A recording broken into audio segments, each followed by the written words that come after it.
পকেটে কি চলে যাইব। তো এটা যুগে যুগে হয়ে এসছে আমাদের দেশে, কিন্তু এখন না, আগের থেকেও আমাদের দেশে এগুলা কি হয়ে আসছে। আর এরাই হচ্ছে সমাজের নেতৃত্ব দিতেছে। এই জন্য আল্লাহ কি বলছে যে ইন্নাল্লাহা ইউগাইয়িরু মা বিকাউমিন হাত্তা ইউগাইয়িরু মা বিআনফুসিহিম।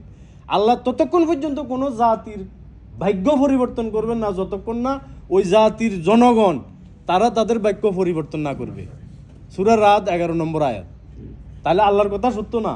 আমরা যদি ওই ধরনের সিচুয়েশন আমরা তৈরি করতে পারতাম, কারণ আমাদের দেশে যখন নেতা নির্বাচন করার জন্য আসে বেড়া বকরির মতো আমরা বিক্রি হই।